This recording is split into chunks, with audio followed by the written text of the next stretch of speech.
Shalom umat Tuhan dimanapun Anda berada, apa kabarnya?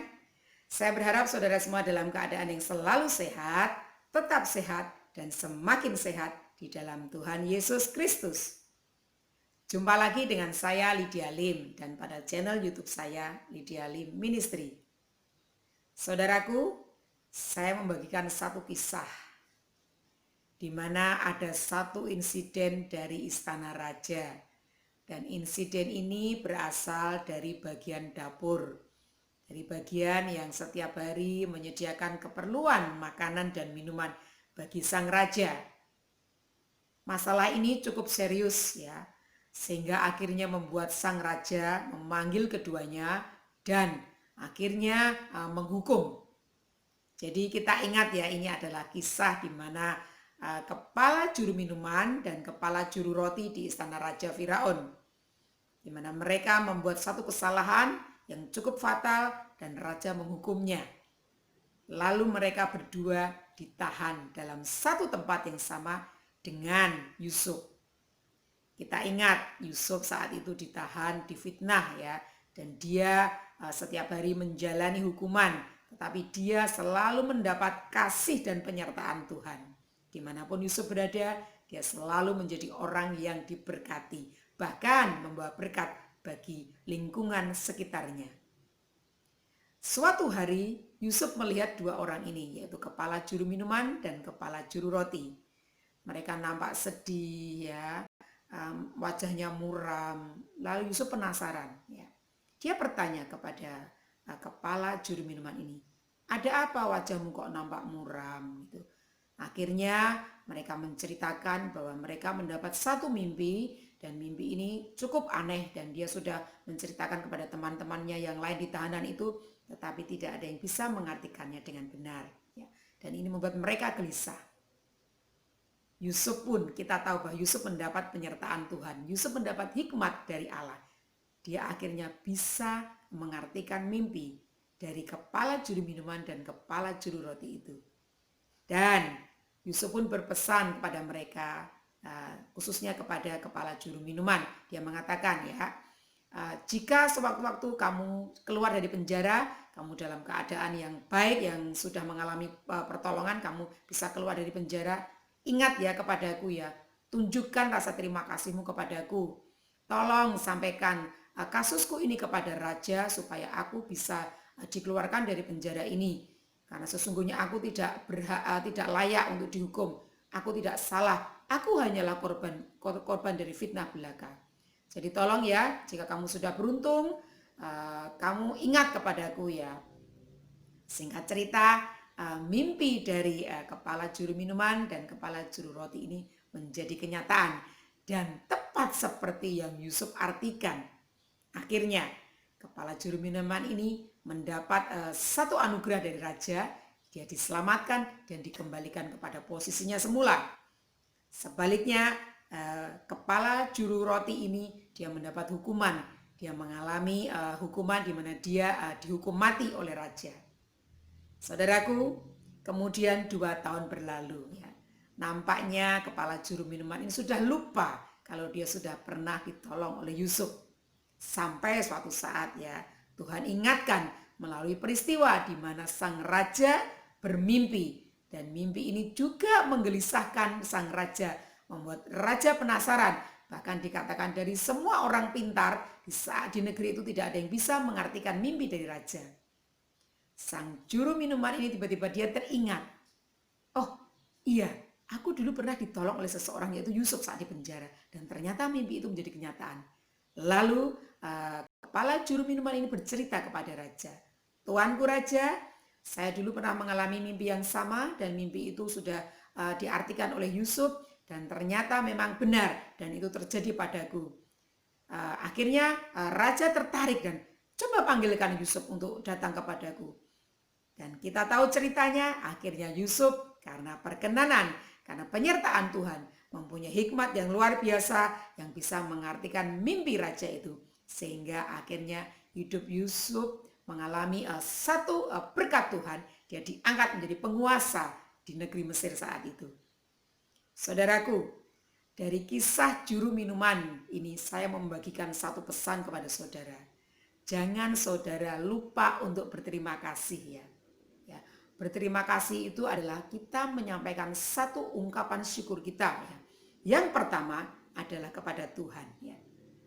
Setiap kita menerima kebaikan apapun itu ya dalam kehidupan kita sehari-hari, kita tahu bahwa sumbernya adalah karena kasih Allah yang sudah sangat baik menyertai hidup kita.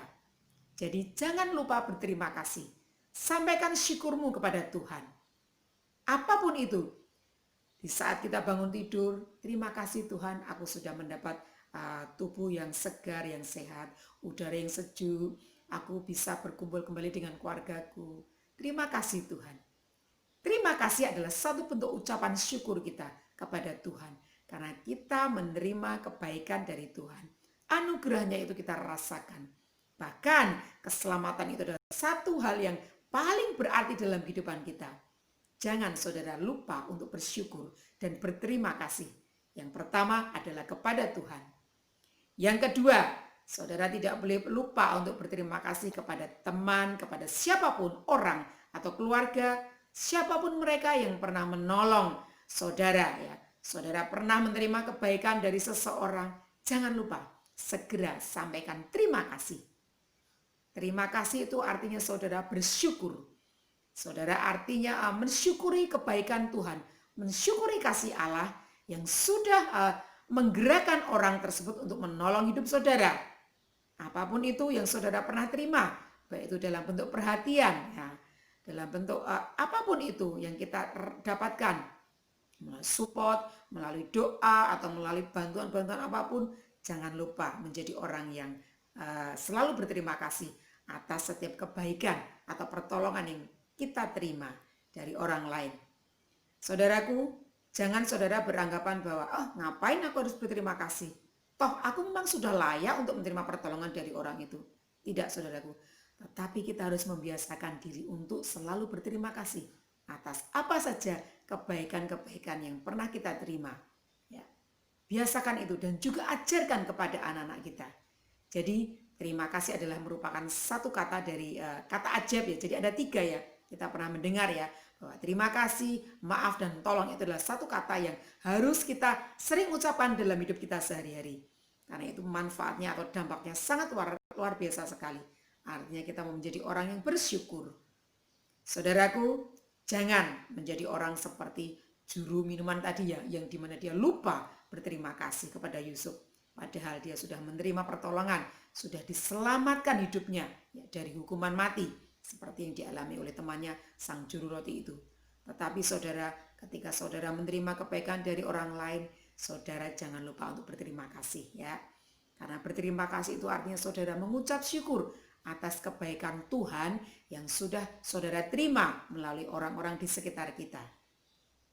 Yakobus pasal 1 ayat 17 firman Tuhan mengatakan setiap anugerah yang terbaik itu, setiap pertolongan pemberian yang terbaik itu yang sempurna datangnya adalah dari Bapa di surga. Ya. Jadi saudaraku, apapun yang kita terima itu semua adalah karena kebaikan Tuhan. Murni karena kebaikan Tuhan, bukan karena usaha kita.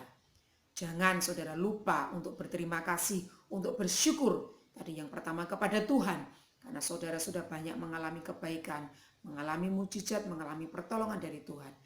Dan yang kedua, saudara jika menerima kebaikan pertolongan dari orang lain, saudara jangan lupa untuk mengucapkan terima kasih. Ya. Jangan suka menunda-nunda untuk mengucapkan terima kasih. Karena dengan saudara mengucapkan terima kasih, artinya saudara bersyukur, saudara menyaksikan kebaikan Allah yang sudah Tuhan nyatakan dalam kehidupan saudara, baik itu secara langsung maupun melalui orang-orang di sekitar saudara. Jadi saudara, ayo biasakan kita mengucapkan terima kasih. Banyak sekali hal-hal yang kita bisa sampaikan melalui ucapan terima kasih. Ya, misalnya saudara mendapat satu dukungan doa dari teman saudara, saudara mendapat sesuatu hadiah, apapun itu ya perhatian. Nah, saudara jangan lupa untuk berterima kasih dalam hal-hal kecil pun, misalkan saudara dibukakan pintu atau ditolong oleh seseorang yang rasanya sepele itu ya, saudara jangan lupa sampaikan terima kasih. selalu saja ada alasan untuk saudara bisa berterima kasih. Saudaraku, nah, jangan lupa biasakan untuk berterima kasih ya. Karena tadi terima kasih adalah wujud syukur kita yang pertama kepada Tuhan yang sudah sangat begitu baik dalam hidup kita. Dan yang kedua, wujud kita menghormati orang yang sudah pernah menolong kita. Terima kasih saudara sudah menyaksikan tayangan YouTube saya. Dan kita akan berjumpa kembali dalam tayangan renungan singkat berikutnya. Dan jika saudara diberkati oleh tayangan ini, jangan lupa saudara bisa like dan saudara bisa bagikan kepada teman-teman saudara, kepada keluarga saudara, dan kita akan berjumpa kembali. Terima kasih, kiranya Tuhan Yesus memberkati.